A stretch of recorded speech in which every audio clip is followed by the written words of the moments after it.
सम्मान। मनुष्य के जीवन में सम्मान का बहुत अधिक महत्व है। वो उसे अपने हृदय, अपने मन से जोड़कर रखता है। कदाचित इसीलिए हम शत्रु के सम्मान पर चोट पहुंचाते हैं ताकि उसे पीड़ा पहुंचाई जा सके। परंतु ऐसा करने से सावधान रहे मित्रों। शरीर पर लगी चोट मनुष्य भुला सकता है, परंतु उसके सम्मान को लगी चोट उसे जीवन भर पीड़ा देती है। और स्त्री के मान सम्मान पर लगी चोट उसे उस सीमा तक ले जाती है जहां उसे केवल प्रतिशोध दिखाई देता है। यदि अपने शत्रुओं को जीतना है तो प्रेम से जीतिए, अपने कर्मों से जीतिए। उन्हें अनुभव करवाइए कि उनसे भूल हुई है। किसी के सम्मान को ऐसी चोट ना पहुंचाइए कि वो आपका नाश करने पर उतर आए। स्मरण रखिए, किसी का अपमान करके आपके हृदय को कदाचित थोड़ा संतोष आ जाए, परंतु उस अपमान से आप कई हृदयों को आघात पहुंचाते हैं और अपने लिए एक शत्रु और बढ़ा लेते हैं।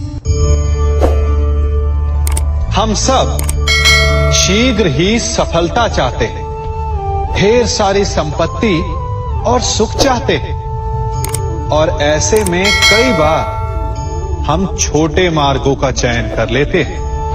वो मार्ग जिनमें परिश्रम नहीं होता, जिनमें होता है तो केवल छल, कुटिलता और भाग्य का सहारा। जैसे कि जुआ। कोई जुए के खेल में धन लगाता है, कोई दांव लगाता है और ये भूल जाता है कि जुआ ऐसा दलदल है कि जिसमें एक बार गिरे तो सर्वनाश से पहले निकलना असंभव है।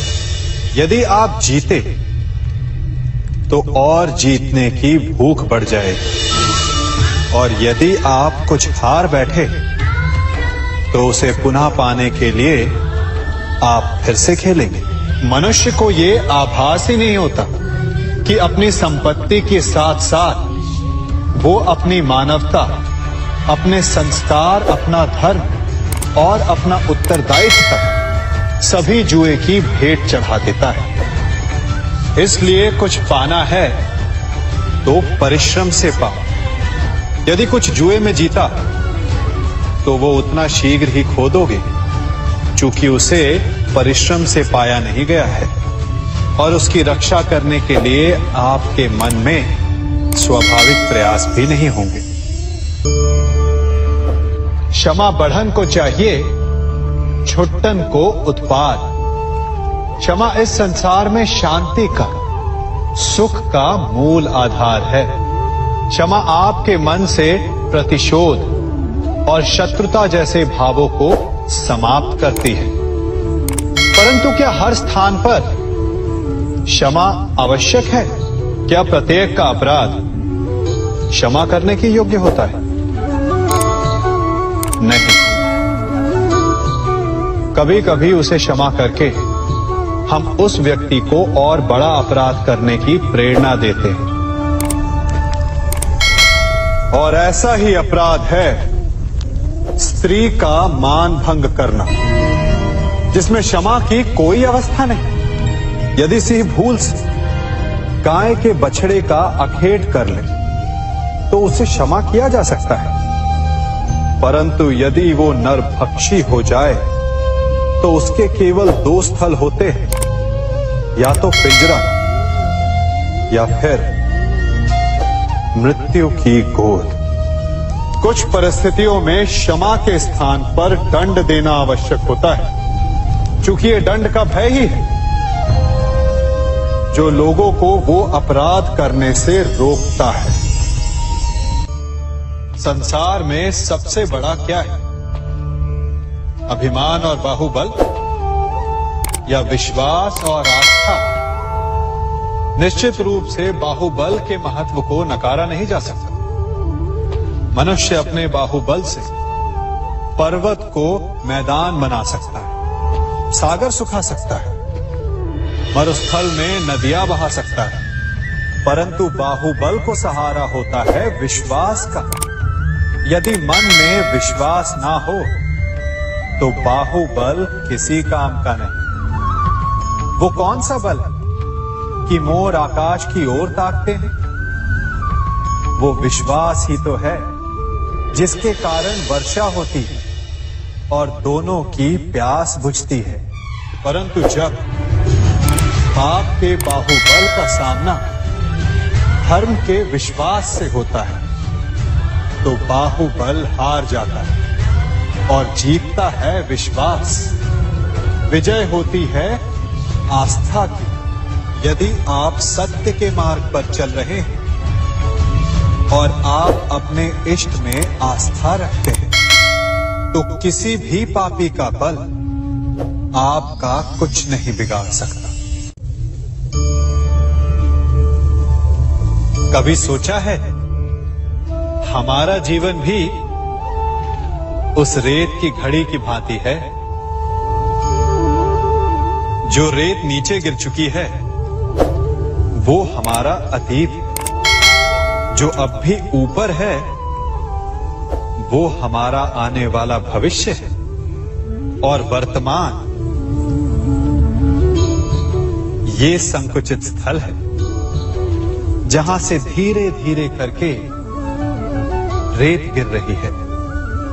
अर्थात हमारे पास जीने के लिए यही एक क्षण है।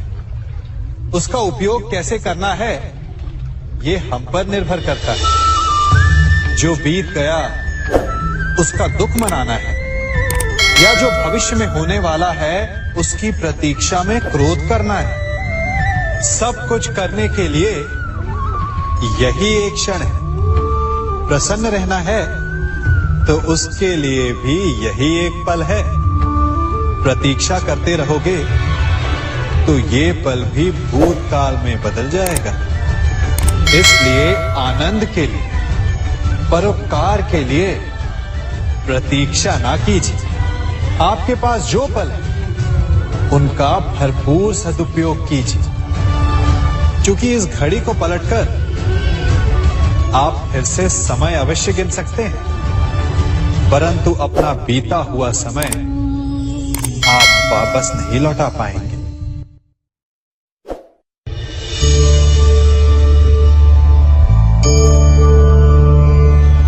मनुष्य के जीवन में संतान का बहुत महत्व है। उस संतान के लिए वो कितने कष्ट सहता है, उसे पालता है, पोसता है, और यदि यही संतान संताप का कारण बन जाए तो क्या ये उसका दोष है? अधिकतर ये दोष हमारे लालन पालन का होता है।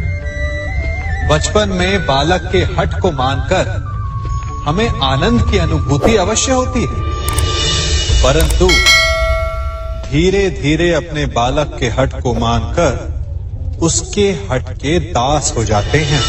एक हठी उद्दंड और असंस्कारी संतान उस सूखे वृक्ष के समान होती है कि यदि जिसमें आग लग जाए तो वो सारे वन को भस्म कर डाले। और स्मरण रहे, जब उसमें अग्नि लगती है तो सबसे पहले वो स्वयं के घर को ही भस्म करती है। इसलिए जब आवश्यकता हो तो अपनी संतान के हठ का विरोध करें, उसे रोके, क्योंकि यदि समय रहते ऐसा ना किया गया तो भविष्य में इस समस्या के परिणाम गंभीर हो सकते हैं। प्रतिज्ञा, वचन, ये सब मनुष्य ने समाज को सही दिशा में रखने के लिए बनाए हैं। वो मनुष्य ही क्या जिसके जीवन में नियम ना हो, जिनका वो पालन ना करे, परंतु समय के साथ चलने के लिए नियमों को बदलना भी आवश्यक होता है, क्योंकि ये आज का समय ही तो है जो बीत जाने के पश्चात इतिहास बन जाएगा। यदि आवश्यकता पड़ने पर नियम और प्रतिज्ञा भंग ना की जाए, समय की मांग के अनुरूप अपनी प्रतिक्रिया ना बदली जाए, तो इतिहास हमें कभी क्षमा नहीं करेगा। आवश्यकता पड़ने पर आपकी तोड़ी हुई एक प्रतिज्ञा, एक बंधन कभी कभी पूरे मानव इतिहास को बड़े विनाश से बचा सकता है। इसलिए नियम, प्रतिज्ञा, वचन कुछ नहीं, कुछ है तो केवल समय, जिसके अनुरूप चलने वाला ही सफल हो सकता है। कभी किसी पक्षी को घोंसले की नींव बनाते देखा है? अथक परिश्रम करके तिनका तिनका बिटोर कर वो पक्षी अपना घोंसला बनाता है, अपनी संतान के लिए एक सुरक्षित घर बनाता है। और फिर कहीं से तीव्र आंधी आती है, भारी वर्षा होती है और उसका घोंसला तिनका तिनका करके बिखर जाता है। फिर वो पक्षी क्या करता है?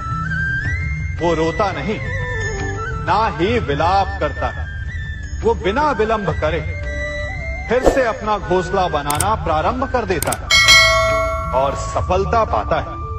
फिर हम क्यों छोटी छोटी असफलता से भयभीत होकर परिश्रम करना छोड़ देते हैं? एक बात सदा स्मरण रखिएगा, हर वृक्ष कुल्हाड़ी की एक मार से नीचे नहीं गिरता, हर चट्टान घन के एक प्रहार से नहीं टूटती। सफलता पाने के लिए अनावरत परिश्रम करना ही मात्र एक मार्ग है। स्वीकारण, सत्य का स्वीकारण मनुष्य के लिए बहुत ही महत्वपूर्ण है। जब तक मनुष्य सत्य को स्वीकार नहीं करता, उसे असत्य से लड़ने की शक्ति प्राप्त नहीं होती। जब आप भोजन करते हैं तो क्या होता है? आपका पेट स्वीकारता है कि वो भर चुका है और आप भोजन करना बंद कर देते हैं। जब आपको निद्रा आती है तो क्या होता है? आपका मन स्वीकारता है कि आपका शरीर थक चुका है और उसे विश्राम की आवश्यकता है। उसी प्रकार जब आपको किसी व्यसन को रोकना हो तो आपको स्वीकारना पड़ता है कि बहुत हो चुका, चाहे वो लालच हो या मदिरापान। उस व्यसन का त्यागना तभी प्रारंभ होता है जब आप ये स्वीकार कर लेते हैं कि आप उस व्यसन के बंधक। संसार का सबसे बड़ा पाप क्या है? असत्य बोलना, हत्या कर देना, चोरी करना या किसी का अपमान करना।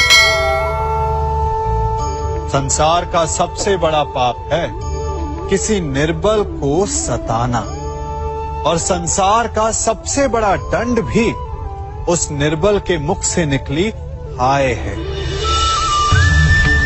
आप देख रहे हैं मैं क्या कर रहा हूं? मैं लौह पिघला रहा हूं और ये लौह पिघलता है इस चमड़ी की बनी धूनकी से निकली हवा से। तनिक सोचिए, एक मृत पशु की खाल से बनी धूनकी इतने कठोर लोहे को भस्म कर सकती। ठीक उसी प्रकार आप चाहे जितने भी शक्तिशाली क्यों ना हो, यदि आपने किसी निर्दोष, किसी निर्बल को सताया तो उसके मन से निकली हाय और उसका श्राप आपके जीवन को भस्म कर सकता है। स्वर्ण, सज्जन पुरुष और परोपकारी मनुष्यों की गति एक समान होती है। यदि स्वर्ण टूट जाए तो उसे गर्म करो, ताप दो, पिघल कर वो फिर से जुड़ जाता है। ठीक उसी प्रकार मतभेद होने के पश्चात भी एक सज्जन पुरुष और महान पुरुष फिर से मित्र बन जाते हैं। परंतु दुर्जन दुष्ट माटी से बने लोग उस पके हुए मटके के समान होते हैं कि जिनमें यदि एक बार दरार आ जाए तो वो स्वयं ही स्वयं का सर्वनाश कर लेते हैं। इसलिए मित्रता केवल सज्जनों से ही करें ताकि मतभेद ना हो। दुष्टों का समूह अपना नाश स्वयं ही कर लेता है। यदि कोयले की खान में जाओ तो चाहे जितनी भी सावधानी बरतो, अपने वस्त्रों पर कालिख लग ही जाती है। इसलिए दुष्ट मित्रों से सावधान, सज्जन शत्रु प्रत्येक परिस्थिति में श्रेष्ठ है। प्रत्येक मनुष्य सफलता पाने के लिए कार्य करता है। कुछ सफल होते हैं, कुछ नहीं होते, और जो सफल नहीं होते वो सदा अपनी असफलता का कारण या तो अपनी परिस्थितियों को बताते हैं या अपने सहयोगियों को दोषी ठहराते हैं। परंतु क्या वास्तविकता में ऐसा ही होता है? क्या कोई परिस्थिति या कोई व्यक्ति किसी की असफलता का कारण बन सकते हैं? उत्तर हां भी है और ना भी। कैसे? आप इस तितली को देख रहे हैं, आपने एक मक्खी को भी देखा हो। प्रकृति ने दोनों को समान गुण दिए हैं रस पान करने का। एक तितली फूलों पर जाकर उसका रस लेती और इस अवस्था में नए फूल खिलने की व्यवस्था भी करती है, और मक्खी घाव पर बैठती है, घाव को सड़ाती है और रोग भी फैलाती है। यदि इसमें किसी बात का अंतर है तो केवल सोच का। यदि आप उचित मार्ग चुनेंगे तो आपको सफलता मिलेगी, आप में उत्साह बढ़ेगा, और यदि आप अनुचित मार्ग चुनेंगे तो आपको असफलता मिलेगी, निराशा मिलेगी। अब उचित मार्ग चुनना है या अनुचित मार्ग, ये निर्णय तो आप पर निर्भर करता है। मनुष्य सदा भला बुरा, खरा खोटा, सत्य असत्य की बातें करता है। सत्य को अच्छा मानता है और असत्य को बुरा। परंतु क्या आपने कभी ये सोचा है कि प्रत्येक वस्तु, प्रत्येक भाव का एक महत्व होता है? दोनों ही एक दूसरे के पूरक होते हैं। यदि काला रंग नहीं होगा तो क्या श्वेत रंग की आभा का अनुभव होगा? यदि असत्य नहीं होगा तो क्या सत्य के महत्ता का ज्ञान होगा? यदि बुरा नहीं होगा तो क्या भले पर आपको विश्वास होगा? कुछ महत्वपूर्ण है तो दोनों के मध्य का संतुलन। बुरी से बुरी वस्तु, समय या भाव, कोई ना कोई स्वयं में शुभ छिपाए रखती है। कभी काले गरजते मेघों को देखा है? उसके किनारे भी एक स्वर्णिम आभा होती है। उसी प्रकार यदि आपके जीवन में बुरा समय आए तो आपको अपने सच्चे मित्रों की पहचान हो जाती है। तो बुरे समय में निराश ना हो, उसमें भी कुछ शुभ खोजने का प्रयास करें, और धीरे धीरे सब कुछ आपके जीवन में स्वतः शुभ हो जाएगा। संसार में सबसे महत्वपूर्ण क्या है? दृष्टि या दृष्टिकोण, समझ या सोच? सामान्यतः मनुष्य की दृष्टि और सोच में अधिकतर वो वस्तु, वो घटनाएं, वो भाव श्रेष्ठ हैं जो हमें आनंद दे, और जो हमें आनंद नहीं देते उन्हें हम दुखदाई मान लेते हैं। परंतु दृष्टिकोण और सोच को यदि एक भिन्न कोण से देखें तो परिस्थितियां भिन्न सिद्ध हो सकती हैं। जिस प्रकार भीषण गर्मी हमें सुहाती नहीं, परंतु वही गर्मी सागर और नदियों के जल को वाष्पित करती है और हमें मनोरम वर्षा का आनंद देती है, उसी प्रकार भीषण परिश्रम के पश्चात हमें सफलता मिलती है, इच्छा के पश्चात हमें हमारा लक्ष्य मिलता है। तो सदा स्मरण रखिएगा कि दुख और पीड़ा से भागे नहीं, क्योंकि यही भविष्य में आने वाले सुख का मूल है। जब भी आपने यात्रा की होगी तो अवश्य अपने मार्ग के आसपास कुछ रिक्त स्थान देखे होंगे, कुछ खेत देखे होंगे, कोई ना कोई भूमि का टुकड़ा अवश्य देखा होगा कुछ स्थान ऐसे होते हैं जहां पेड़ लगे होते हैं, जहां माली बड़े प्रेम से उन्हें बोता है, उन्हें सींचता है। और कुछ स्थान ऐसे भी होते हैं जहां बिना माली के खरपतवार उग जाते हैं, कुछ अन्य पौधे उग जाते हैं। माली द्वारा उगाए वृक्ष हमें ठंडी छाया देते हैं, हमें फल देते हैं, ईंधन के लिए लकड़ियां देते हैं। और बिना परिश्रम के उपजित खरपतवार यदि कुछ करते हैं तो ये कि वो भूमि को बंजर बनाते हैं। हमारा मन भी रिक्त भूमि की भांति होता है। यदि अपने परिश्रम से उसमें सुविचारों के बीज डालोगे तो फलदायक विचार उपजेंगे, और यदि उसे रिक्त छोड़ दिया तो खरपतवार की भांति अनुपयोगी विचार आपके मन को अपना घर बना लेंगे, आपके मन को मैला कर देंगे, उसे बंजर कर देंगे। अब निर्णय आपका है कि आपको सुविचार देने वाला मन चाहिए या कुंठा देने वाला। क्या कर रहा हूं मैं? दर्पण में देख रहा हूं। आप लोग भी प्रतिदिन देखते होंगे, परंतु प्रतिदिन अपना मुख देखने के बाद भी उस पर लिखी एक बड़ी सीख देखना भूल जाते हैं। अब आप कहेंगे कैसी सीख?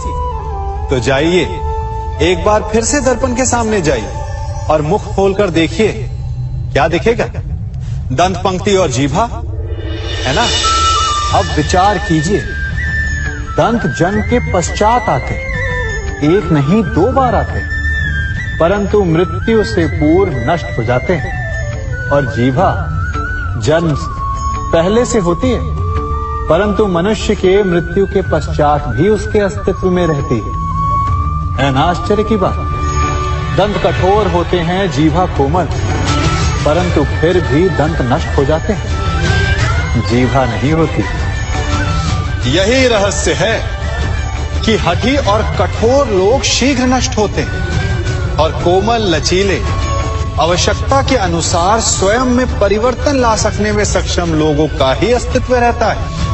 अर्थात परिस्थितियों के अनुसार स्वयं को लचीला बनाना सीखिए और आपका जीवन सरल हो जाएगा। संबंध एक सहारा होता है जीवन का, और संबंधी वो होते हैं जिनसे आवश्यकता पड़ने पर सहायता मांगी जा सके, जिन पर विश्वास किया जा सके कि बुरे समय में वो हमारे काम आएंगे। कभी ऐसा भी हुआ होगा कि आपके पास कोई सहायता मांगने आया, या ऐसा भी हो सकता है कि आप किसी के पास सहायता मांगने गए हैं। परंतु प्रश्न ये उठता है कि क्या केवल किसी के मंतव्य में उसकी सहायता इसीलिए कर देनी चाहिए क्योंकि वो आपका संबंधी है? अब आप कहेंगे कि ये कैसा प्रश्न हुआ? तनिक सोचिए, एक अस्त्र बनाने वाला जब अस्त्र बनाता है तो ये अस्त्र किसको देना है उसका अधिकार उसी के पास होता है। वो चाहे तो ये अस्त्र किसी को भी दे सकता है, वो एक सैनिक को भी दे सकता है या एक डाकू को भी, और यही अस्त्र 2 भिन्न कार्य कर सकती है। यदि डाकू के हाथों में आ गई तो उसका भय दिखाकर वो लोगों को लूटेगा, निरअपराधों का रक्त बहाएगा। सहायता करने वाले की भी अवस्था ऐसी ही होती है। इसलिए किसी की सहायता करने से पूर्व ये विचार कर लेना आवश्यक है कि किसे क्या, कब और कितनी सहायता देनी चाहिए कि उसका दुरुपयोग ना हो। यदि आपकी सहायता से कोई अधर्म हुआ तो उसके उत्तरदायी आप ही होंगे। जीवन में कई बार ऐसे अवसर आते हैं कि आप लोगों से मिलने जाते हैं और उनसे कुछ आकांक्षाएं भी रखते हैं, और कई बार जीवन में ऐसे अवसर भी आते हैं कि लोग आपसे मिलने आते हैं। इसलिए अतिथियों का सम्मान करने से पूर्व सदा कुछ बातों को स्मरण रखना आवश्यक होता है। यदि कोई आपके पास मिलने आता है तो उसके 3 कारण हो सकते हैं। पहला कारण होता है भाव, दूसरा अभाव और तीसरा प्रभाव। तो जैसा अतिथि उसको वैसा ही सम्मान दे। यदि आपके पास कोई भाव से आए तो उसे केवल आपका प्रेम चाहिए, आपका सानिध्य चाहिए। और यदि कोई अभाव में आया तो उसकी उतनी सहायता अवश्य करें जितना आप करने में सक्षम हो, परंतु इतनी अधिक भी ना करें कि वो उस सहायता का दुरुपयोग कर बैठे। और यदि कोई प्रभाव में आया तो स्वयं पर अभिमान ना करें, क्योंकि कभी ना कभी जीवन में आप भी भाव, अभाव और प्रभाव के चक्रव्यूह में फंस सकते हैं।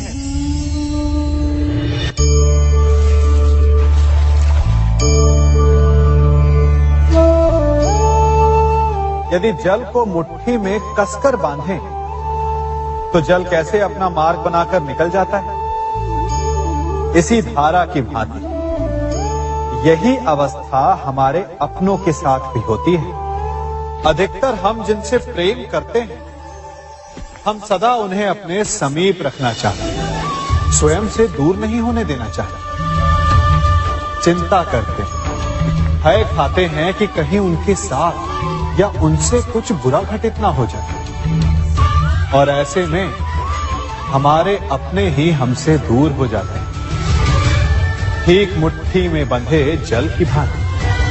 इसलिए जिनसे आप प्रेम करते हैं उन्हें स्वतंत्र कर दीजिए, उनकी सोच को स्वतंत्र बनने दीजिए, उन्हें अपने मार्ग स्वयं ढूंढने दीजिए, क्योंकि आप सदा उनके साथ उन्हें मार्ग दिखाने के लिए नहीं रहने वाले। इसलिए अपनों के साथ अवश्य रहें, परंतु उन्हें बांधे नहीं। जन्म के पश्चात बालक जब पहली बार अपने नेत्र खोलता है तो उसका मन उत्सुकता से भरा होता है कि ये संसार क्या है, उसे क्या दिख रहा है। ये उसके जीवन का नया आरंभ होता है। परंतु जैसे हम धीरे धीरे बड़े होने लगते हैं, अनुभव अर्जित करते हैं, हमारे मन की उत्सुकता, हमारे जीवन का चाव होने लगता है। तनिक सोचिए, जब हम सुबह सोकर जगते हैं, अपनी आंखें खोलते हैं, तो उसे ही हम अपने जीवन का प्रारंभ समझ ले तो सुबह से लेकर संध्या तक के समय को ही अपने जीवन जीने का समय समझ ले तो कितनी स्फूर्ति आ जाएगी। आप कितने काम कर पाएंगे, कितने लक्ष्य अर्जित कर पाएंगे। फलों से मिलकर घड़ी बनती, घड़ी से मिलकर प्रहर, प्रहर से मिलकर दिन बनते हैं और दिनों से माह और वर्ष। यदि आप अपना हर पल, हर प्रहर विश्वास से, हर दिन उत्साह से जिए तो आपका संपूर्ण जीवन सार्थक हो सकता है। मनुष्य अपना जीवन विश्वास पर जीता है, परंतु विश्वास किसका? तनिक सोचिए, किस पर विश्वास है आपको? महापुरुषों की कही बातों पर, ग्रंथों में लिखे ज्ञान पर, माता पिता की सीख पर, या मित्रों के दिए गए निर्देशों पर, या फिर मेरी कही बातों पर? ये सब विश्वास अपूर्ण है जब तक आपको स्वयं पर विश्वास ना हो। यदि विश्वास करना है तो पहले अविश्वास करने के विज्ञान को भी सीखना चाहिए।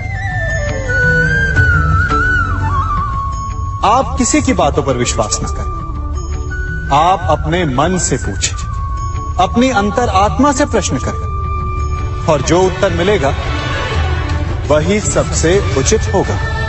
जब आप अपने मन, अपनी अंतरात्मा पर विश्वास करना सीख जाएंगे तो नीति, ज्ञान सब आपके भीतर से स्वतः उमड़ेगा। और यदि आप स्वयं पर ही विश्वास ना कर पाए तो धर्म ग्रंथों में लिखे श्लोक, महापुरुषों की वाणी माता पिता की सीख या मित्रों का निर्देश कोई भी लाभ नहीं दे पाएगा। एक पिता होने के नाते आप अपनी संतान के लिए क्या करते हैं? उसके लिए बहुत सारी सुविधाएं जुटाते, बहुत सारा धन कमाते है ना?